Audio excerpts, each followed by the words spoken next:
Netzarim corridor பகுதிகளில் Israel தன்னுடைய ராணுவத்தை கொண்டு வந்து நிறுத்தி இருக்கிறது. ஆனாலும் வலம மாதிரி உடனடியாக பலஸ்டைன் ராணுவம் பங்கருக்குள்ள போகல. நெட்சாரிம் காரிடோர் பகுதிகள் அவங்களும் வெப்பனோட நிக்கிறாங்க, அவங்களும் ஆயுதங்களோட நிக்கிறாங்க. 2 பேருக்கும் மத்தியில் ஃபயரிங் ஆரம்பிக்கல. தரைவழி தாக்கல், வான்வழி தாக்கல் நடைபெறுகிறது, தரைவழி தாக்கல் நடைபெறவில்லை. 2 தரப்புமே ஆயுதத்தோட நிக்கிறாங்க. அந்த இடத்துல குண்டு போட முடியாது, வான்வழியா போட்டா 2 பேருமே செத்து போயிருவாங்க. உயிர் காக்கக்கூடிய எந்த பொருளையுமே காசாவுக்குள் அனுமதிக்காமல் இஸ்ரேல் முழுவதுமாக தடுத்துக் கொண்டிருக்கிறது என்கிற குற்றச்சாட்டை பாரிய அளவில் இன்றைக்கு ஐநா முன்வைத்திருக்கு. ஏன்னா இப்ப மீண்டும் யுத்தம் ஆரம்பிச்சிருச்சு. ஆனா நம்ம மாட்டிக்கிட்டோமே, பாலஸ்தீனத்துக்கு சுதந்திரம் கொடுக்கிற அளவுக்கு இந்த ஒப்பந்தத்தினுடைய நிலை இருக்குது. அதனால இந்த ஒப்பந்தத்தை எப்படி நாசமாக்குறது, இந்த ஒப்பந்தத்தினுடைய விதிமுறைகளை மாற்ற சொல்லித்தான் சமாதான உடன்படிக்கை என்று கத்தார்ல போய் கடந்து பேசிக்கிட்டே இருக்கிறாங்க.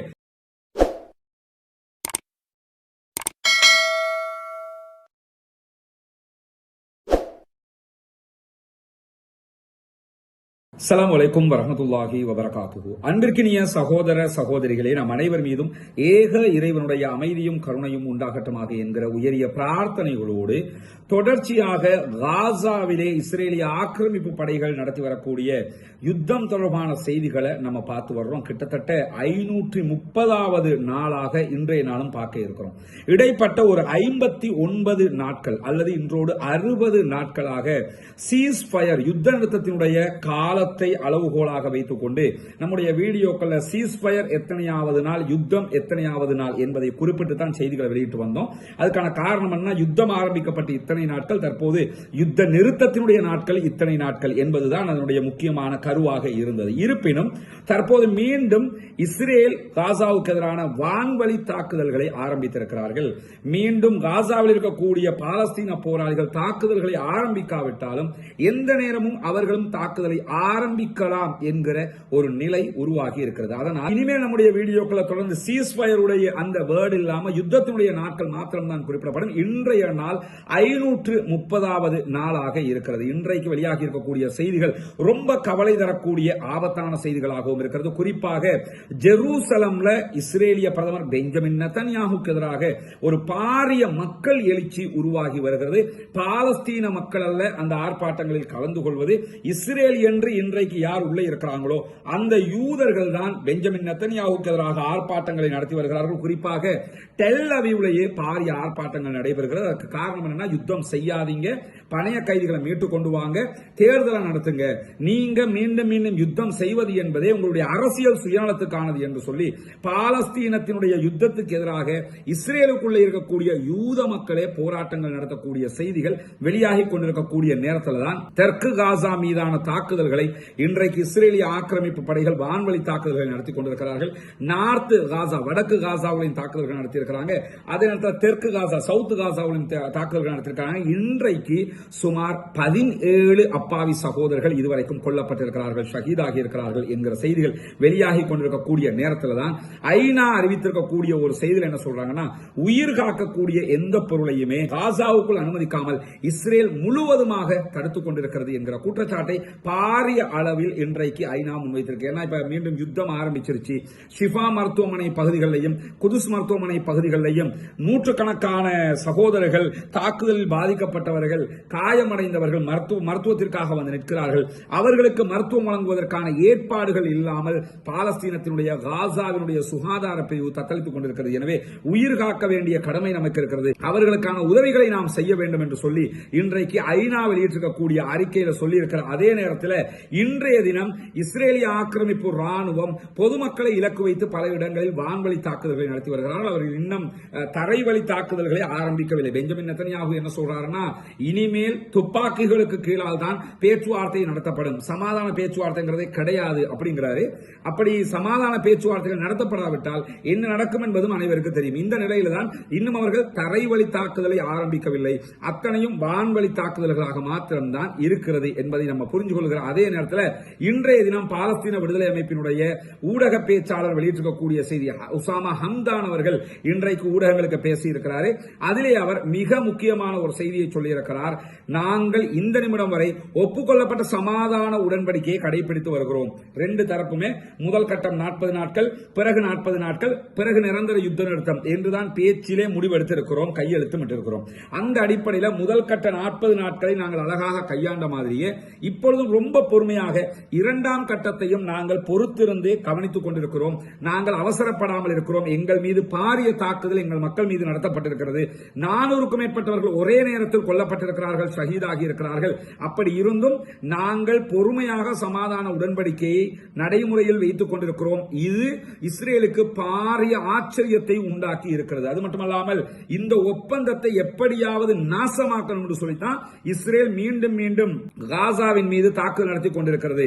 இந்த தாக்குதல்களை நடத்தக்கூடிய இஸ்ரேல் இந்த தாக்குதல்களால் ஏற்கனவே முடிவெடுத்த ஒப்பந்த நடைமுறைகள் மாற்றம் பெறும் என்று நினைத்தால் அது வெறும் மாயையாகத்தான் இருக்கும் என்று அவர்கள் சொல்லியிருக்கிறார்கள். சுருக்கமாக நீங்க என்ன புரிஞ்சுக்கிறீங்கன்னு சொன்னா, ஏற்கனவே முதல் 40 நாட்கள் என்னென்னலாம் செய்யணும் பேசி முடிவெடுத்தாங்க. இரண்டாவது 40 நாட்கள் சமாதான உடன்படிக்கையின் போது என்னவெல்லாம் இருக்க வேண்டும். இரண்டாவது 40 நாள் ஆரம்பிச்சதிலிருந்து நிரந்தர யுத்த நிறுத்தத்தை நோக்கி நகர வேண்டும். நிரந்தர யுத்த நிறுத்தம்னா அடுத்து பாலஸ்தீனம் சுதந்திர நாடு என்ற இடத்துக்கு போய் நிக்கணும். இந்த மாதிரியான பேச்சுவார்த்தை நடத்தப்பட்டது. 40 நாள் முடிஞ்சா மூன்றாவது நிரந்தர யுத்த நிறுத்தம் தான். இதற்குள்ள காசாவை கட்டி எழுப்புகிற வேலைகளை தான் எல்லோரும் செய்யணும் என்கிறது தான் ஒப்பந்த விதிமுறை. இந்த விதிமுறையை தளர்த்தி காசாவில் இருக்கக்கூடிய இஸ்ரேலுடைய ஆட்களை மட்டும் பணைய கைதிகளை எப்படியாவது வெளியே எடுத்துக்கிட்டு போய் அவர்கள் காசாவை மீண்டும் ஒரு காலனித்துவத்துக்கு கீழே காசாவை அடக்கி ஆளக்கூடிய வேலையை செய்யறதுக்கு முயற்சி பண்றாங்க. அவங்க இந்த யுத்த நிறுத்தத்தை உடைச்சி அதை அல்லது யுத்த நிறுத்தத்தினுடைய விதிமுறைகளை மாற்றுவதற்காக எங்கள் மீது தாக்குதல் நடத்தினால் விதிமுறையை மாற்றலாம் என்பது மாயையாக இருக்கும். விதிமுறையை மாற்றத்துக்கு நாங்க தயாரில்லை. அதுதான் விதி. ஏன்னா இதுல ஒரு ட்விஸ்ட் இருக்குது. என்ன ட்விஸ்ட்னா, யுத்தத்திலையும் இஸ்ரேலால வெல்ல முடியல, அவங்களுடைய பணைய கைதிகளையும் மீட்டுக் கொண்டு எடுத்துட்டு போக முடியல, பாலஸ்தீன விடுதலை அமைப்பையும் அழிக்க முடியாம போயிடுச்சு, காசாவுல கட்டடங்களையும் அப்பாவிகளையும் கொன்றது மட்டும்தான் மிச்சமா போயிடுச்சு. இப்படி எல்லாம் நடந்ததற்கு பிறகு இப்ப இந்த ஒப்பந்தத்துல கையெழுத்து போட்டுருக்கானா இல்லையா? இந்த ஒப்பந்தத்துல கையெழுத்து போட்டு வந்ததுக்கு பிறகு தெரியுது, ஆகா நம்ம மாட்டிக்கிட்டோமே, பாலஸ்தீனத்துக்கு சுதந்திரம் கொடுக்கிற அளவுக்கு இந்த ஒப்பந்தத்தினுடைய நிலை இருக்குது. அதனால இந்த ஒப்பந்தத்தை எப்படி நாசமாக்குறது, இந்த ஒப்பந்தத்தினுடைய விதிமுறைகளை மாற்ற சொல்லித்தான் சமாதான உடன்படிக்கை என்று கத்தார்ல போய் கடந்து பேசிக்கிட்டே இருக்கிறாங்க. பாலஸ்தீன விடுதலை அமைப்பு என்ன சொல்றாங்கன்னா, பேசினதுதான் டோர் க்ளோஸ் பண்ணப்பட்டுடுச்சு, திரும்ப திரும்ப அதுல பேசிக்கிட்டு இருக்க முடியாது, சொன்னதை சொன்ன மாதிரி நடைமுறைப்படுத்தும், உங்க ஆக்களை நாங்க விடுதலை பண்ணுவோம் என்று பிடியாக பிடித்துக் கொண்டிருக்கிறார்கள். இஸ்ரேலுக்குள்ள உடனடியாக ஒப்பந்தத்தை நடைமுறைப்படுத்துகின்ற பொதுமக்கள் ஆர்ப்பாட்டம் நடத்துறாங்க. பெஞ்சமின் நெத்தன்யாகு அமெரிக்காவினுடைய ஆறுதலோடு அமெரிக்காவினுடைய ஆதரவோடு தற்போது இந்த யுத்தத்தை ஆரம்பித்திருக்கிறார். அதற்காகத்தான் அவங்க என்ன சொல்றாங்கன்னா, நீங்க என்ன நினைச்சாலும் நாங்க இதை விட்டுக் கொடுக்கிறதுக்கு தயார் இல்லை என்று பாலஸ்தீன விடுதலை அமைப்பு இன்றைக்கு மிக தெளிவாக சொல்லி இருப்பது மட்டுமல்லாம இஸ்ரேலுடைய கட்டாய இடப்பெயர்ச்சி உத்தரவை பின்பற்றாமல் இருப்பதற்கு காசாவினுடைய மக்கள் முடிவெடுத்திருக்கிறார்கள் என்கிற செய்திகளும் இன்றைக்கு வெளியாகி இருக்கிறார். என்ன கட்டாயம்னா, இப்ப யுத்தம் தாக்குதல் நடத்துறாங்க, வான்வழி தாக்குதல். நேற்று என்ன அறிவிச்சிருக்கிறாங்கன்னா, நார்த் காசாவுல பைத்துலாகிய பகுதிகளில் இருக்கக்கூடிய ஆட்கள் எல்லாமே வெளியேறுங்க, சவுத் காசாவுக்கு போங்க அப்படின்னு சொல்லி இருக்கிறாங்க. ஒரு சில பேர் போனாலும் பல பேர் நாங்க போக மாட்டோம், செத்தாலும் இனி இங்க தான், எங்களுக்கு இதான் வேலையா, நீ தாக்குதல் நடத்துவ, ஒவ்வொரு ஊரா அலைஞ்சுக்கிட்டு இருக்க முடியுமா, எங்களுடைய தேசம் இது, எங்களுடைய பூமி இது, நாங்கள் இங்கே தான் இருப்போம் என்று அவர்கள் உறுதியாக இருக்கிறார்கள். எனவே அவர்கள் உறுதியாக இருக்கிற காரணத்தினால இஸ்ரேல் பொதுமக்களை கொள்வது அதிகமாகும் என்கிற ஒரு அச்சமும் இருக்கிறது. ஏன்னா வெளியேற மாட்டோம்னா அந்த இடத்துக்கே குண்ட போடுவான், மக்கள் செத்து மடிந்து விடுவார்கள். அல்லாஹ்தான் அவர்களை பாதுகாக்க வேண்டும்.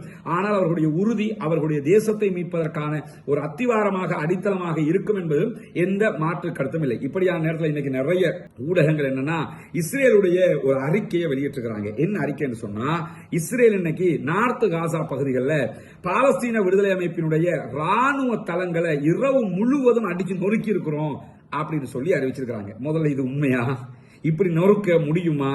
அங்க நொறுக்கிறதுக்கு எதையாவது தரைக்கு மேலதான் வச்சிருக்கிறானா? பாலஸ்தீன விடுதலை அமைப்பினுடைய எந்த ஒரு ராணுவ கேம்பும் தரைக்கு மேல இருக்குதா? நீ தான் அட்டாக் பண்றன்னு தெரிஞ்சதோட, நேற்று 400 பேரை கொண்டதோட அப்படியே இருந்தாலும் உடனே எல்லாத்தையும் பூமிக்கு கொண்டு போயிருப்பானா இல்லையா? கொண்டு போகாம தான் வச்சிருப்பானா? இரவு முழுக்க தாக்குதல் நடத்தி என்ன பண்ணாங்களாம்னு கேட்டா, பாலஸ்தீன விடுதலை அமைப்பினுடைய இந்த ராணுவ முகாம்களை நாங்க அழிச்சோம், இரவு முழுக்க இதுக்கு தாக்குதல் நடத்தினோம்ங்கிறாங்க. இதுக்கு முன்னாடி என்ன சொன்னாங்க?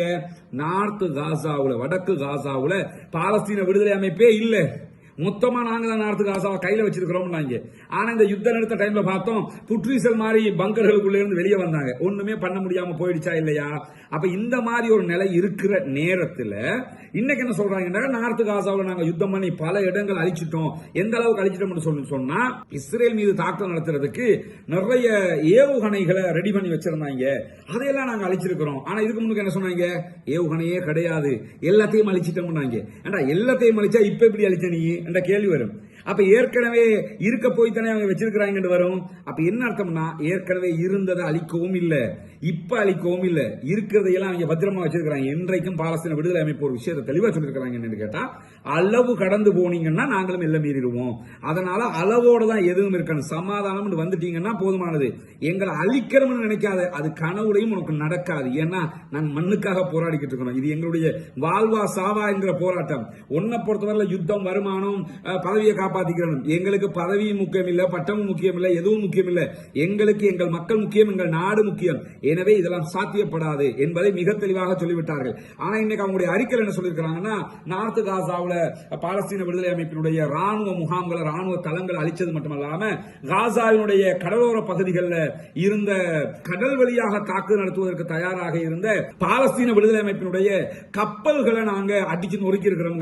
நான் என்ன கேட்கிறேன்னு கேட்டா, அந்த கப்பலின் ஒன்று இருந்திருந்தா இந்த 500 நாள் விட்டுருப்பாங்களா? கப்பலின் ஒன்று இருந்திருந்தா சாதாரண மீன்பிடி படகுகளை கூட விட்டு வைக்கவில்லை. மீன்பிடி படகுகள் வரைக்கும் அடிச்சு நொறுக்கிட்டாங்க.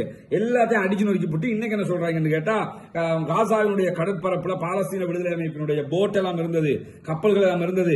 இதுல எங்களுக்கு அட்டாக் பண்றதுக்கு தான் ரெடியா இருந்தாங்க, நாங்க அதெல்லாம் அழிச்சிட்டோம் அப்படின்னு சொல்லிச்சிருக்காங்க. இந்த சமாதானம் 40 நாளைக்குள்ள ரஃபா பார்டர் வழியாக எந்த போட்டால் வந்துச்சா? சரி, பங்கருக்குள்ள இருந்து கப்பலை கொண்டு வர முடியுமா? கப்பலை கொண்டு வரணும்னா கடல் வழியாக தான் கொண்டு வரணும். கடல் வழியாக கொண்டு வந்தா எந்த டைம்ல கொண்டு வந்தாலும் இஸ்ரேல் பார்த்துக்கிட்டு தான் இருக்கிறான். எனவே கொண்டு வர முடியாது. அப்போ ஒன்னே ஒண்ணு உறுதியாகுது, என்னன்னா கடலோர பகுதிகளில் பாலஸ்தீன அப்பாவிகள் மீது இஸ்ரேல் தாக்குதல் நடத்தி இருக்கிறது. இரண்டாவது, அப்படியே பாலஸ்தீன விடுதலை அமைப்பின் மீது தாக்குதல் நடத்தி இருந்தா இஸ்ரேல் ஏதோ ஒத்துக்கொள்ளுதுன்னு கேட்டா, பாலஸ்தீன விடுதலை அமைப்பினுடைய நாவல் போர்சஸ் ரொம்ப பலமா இருக்கிறாங்க. அவருடைய கடற்படையும் பலமாக இருக்கிறது. ஒரு சில ஏரியாவில் தான் நீங்க அழிச்சிருக்கிறீங்கன்னு அர்த்தம். அப்ப மற்ற ஏரியாவில் இருப்பானா இல்லையா? எனவே தங்களுடைய மானத்தை காப்பாத்திக்கிறதுக்காக இப்ப புது தும்பு தடி வந்திருக்குது. புதிய ராணுவ தளபதியை, ஒரு யுத்தத்தில் ஒருத்தன் தோத்து பதவியை நீங்கிட்டு போயிட்டான், இப்ப இன்னொருத்தன் தளபதியா வந்திருக்கான். அவன் பழிக்கு நீ 60,000 பேரை கொண்டியா, நான் ஒரு 1,00,000 பேரை கொள்ள வேண்டும் வேணும்னா கொல்ல முடியுமே தவிர பாலஸ்தீன விடுதலை அமைப்பை அழிப்பது என்பது அசாத்தியம் என்பதை இஸ்ரேலுடைய தலைவர்கள், இஸ்ரேலுடைய ராணுவத்தினுடைய ஊடக பேச்சாளர் அண்மையில பதவி விலகின்றார். அவரும் என்ன சொன்னாரு? பாலஸ்தீன விடுதலை அமைப்பை அழிக்கிறதுங்கிறது அசாத்தியமானது. அது ஒரு கொள்கை, அது ஒரு சித்தாந்தம், அது ஒரு சிந்தனையாக மாறிவிட்டது. எனவே அது சாத்தியம் இல்லை. இவங்க சும்மா கண்ணில் மண்ணை தூக்கிட்டு தெரியுறாங்களே தவிர அது உண்மை இல்லைன்னு சொல்லி அவர்களும் மிக தெளிவாக அறிவித்திருந்த நிலையில தான் காசாவில் தொடர்ந்து இஸ்ரேல் செயல்படும் என்று சொல்லி இஸ்ரேலிய ராணுவம் இன்றைக்கு அறிவித்திருக்கிறது. இஸ்ரேலுடைய படைகள், உள்நாட்டு பாதுகாப்பு பிரிவு, இவை அத்தனையும் இஸ்ரேல் மக்களை நாங்கள் பாதுகாக்கிறதுக்காக நாங்கள் செயல்படுவோம், எனவே காசாவில் நாங்கள் இருப்போம் என்று சொன்னது மட்டுமல்லாமல் இன்றைய தினம் என்ன பண்ணிருக்கிறாங்கன்னா, நெட்சாரிம் காரிடோர் பகுதிகளையும் ராணுவத்தை கொண்டு வந்து நிறுத்தி இருக்கிறார்கள். இதில் நம்ம என்ன கவனிக்கிறோம்னா, வான்வழி தாக்குதல் நடைபெறுகிறது. நெட்சாரிம் காரிடோர் பகுதிகளில் இஸ்ரேல் தன்னுடைய ராணுவத்தை கொண்டு வந்து நிறுத்தி இருக்கிறது. ஆனாலும் வலம மாதிரி உடனடியாக பலஸ்டைன் ராணுவம் பங்கருக்குள்ள போகல. நெட்சாரிம் காரிடோர் பகுதிகள் அவங்களும் வெப்பனோட நிற்கிறாங்க, அவங்களும் ஆயுதங்களோட நிற்கிறாங்க. 2 பேருக்கும் மத்தியில் ஃபயரிங் ஆரம்பிக்கல. தரைவழி தாக்குதல், வான்வழி தாக்குதல் நடைபெறுகிறது, தரைவழி தாக்குதல் நடைபெறவில்லை. 2 தரப்புமே ஆயுதத்தோட நிக்கிறாங்க. அந்த இடத்துல குண்டு போடவும் முடியாது, வான்வழியா போட்டா 2 பேருமே செத்து போயிருவாங்க. அதனால இந்த வாட்டி நேருக்கு நேர் பாலஸ்தீன விடுதலை அமைப்பும் இஸ்ரேலிய போர்சஸும் முன்னுக்கு முன்னாடி நிக்கிறாங்க. நெட்சாரிம் காரிடோர் பகுதிகளில் அவங்க கொண்டாந்து ராணுவத்தை திரும்ப இறக்கிக்கிட்டு இருக்கிறாங்க.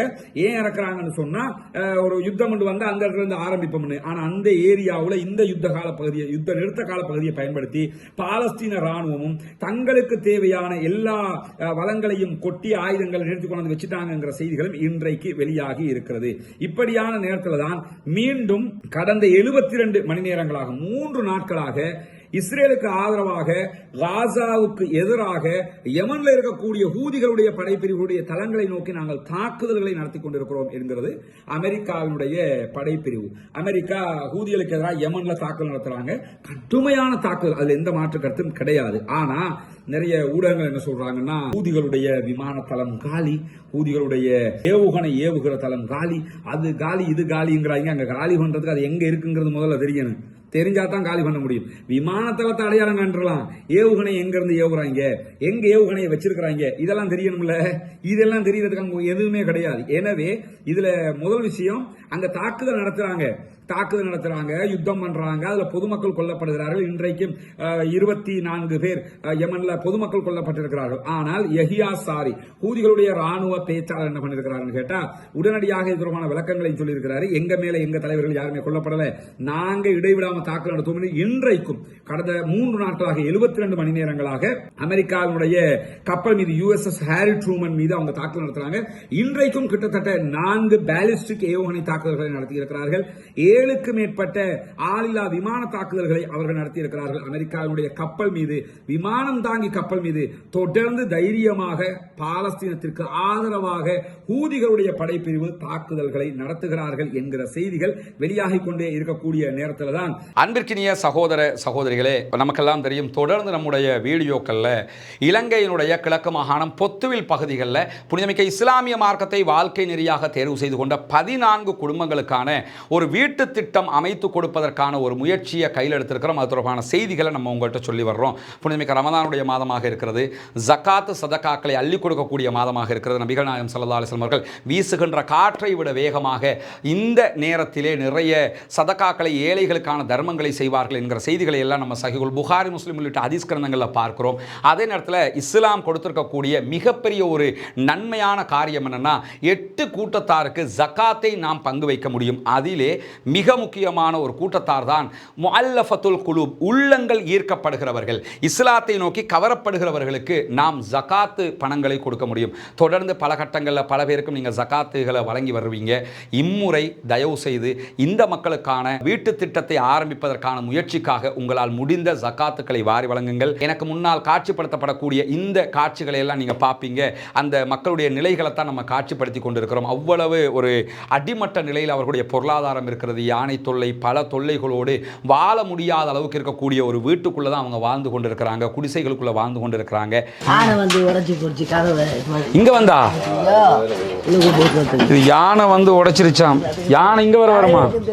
உசுர கையில பிடிச்சிட்டு தான் வாழ வேண்டியிருக்குல்ல. அந்த செட்டையை பத்தி தான் கொடைய வச்சிருக்காங்க.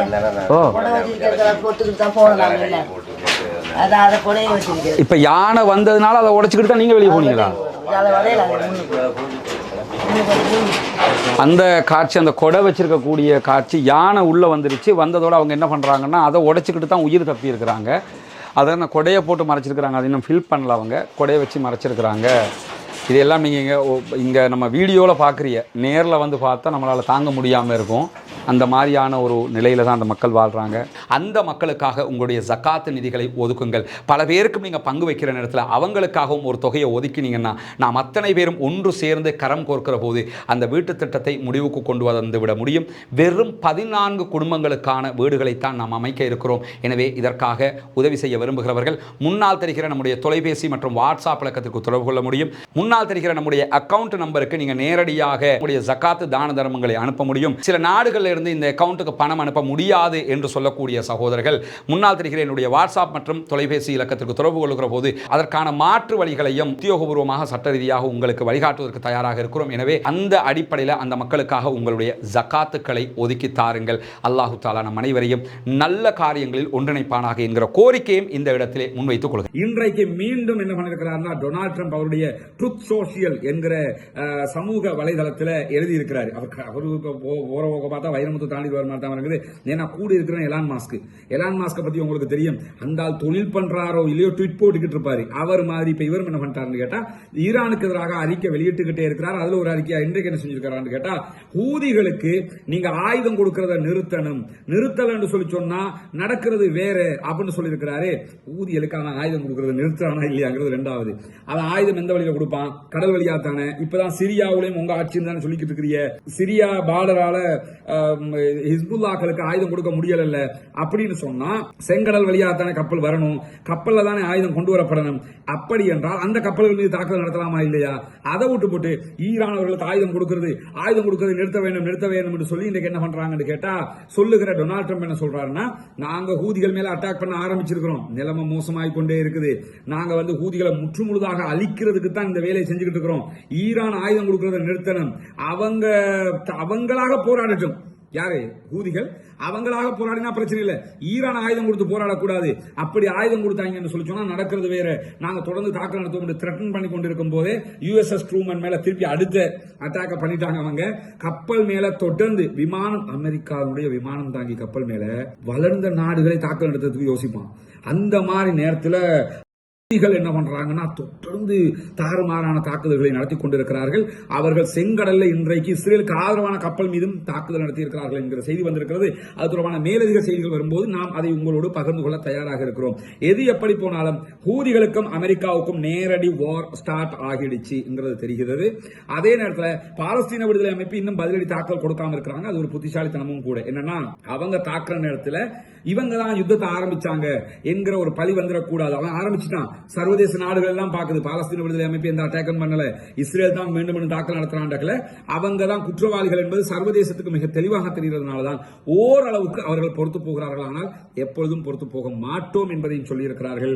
பாலஸ்தீன விடுதலை அமைப்பினுடைய இஸ்மாயில் ஹனியா மௌத்தா போயிட்டாரு, அதே மாதிரி யஹ்யா சின்வார் மௌத்தா போயிட்டாரு, ஷேக் ஆரூரி மௌத்தா போயிட்டாருங்கிறதுனால அவங்களுடைய தலைமை கூண்டுருச்சுன்னு எங்கேயும் சொல்ல முடியாது.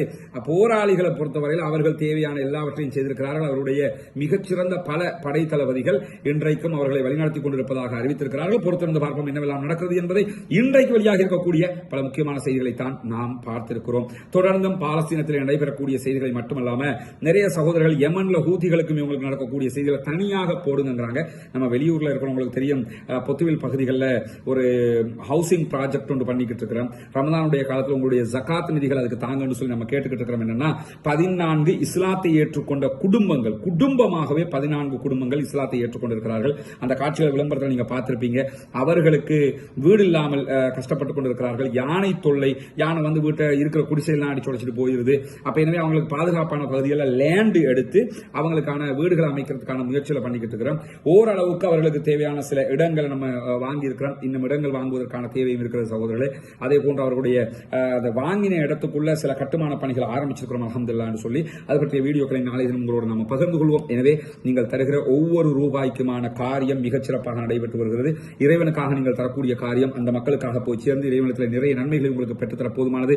அந்த பணியில இன்னைக்கு ஒரு 4 நாளா நான் கொழும்புல இல்ல, வெளியூர்ல பொத்துவிலுடைய இந்த பணிகளோட ஈஸ்டர்ன்ல பல இடங்களை நம்ம இன்னொரு நிகழ்ச்சியை பண்ணி வர்றோம். நீங்க பார்த்திருப்பீங்க. இஸ்லாம் ஒரு அமைதி மார்க்கம் என்கிற தலைப்புல இஸ்லாம் பற்றிய கேள்வி பதில் நிகழ்ச்சிகளை நான் முஸ்லிம் சகோதர சகோதரிகளுக்காக நடத்தி வர்றோம். இதுவரைக்கும் ஒரு 3 நிகழ்ச்சிகள் நடத்திருக்கோம். இன்ஷா அல்லாஹ் இன்னும் ஒரு 4-5 நிகழ்ச்சிகள் இருக்கிறது.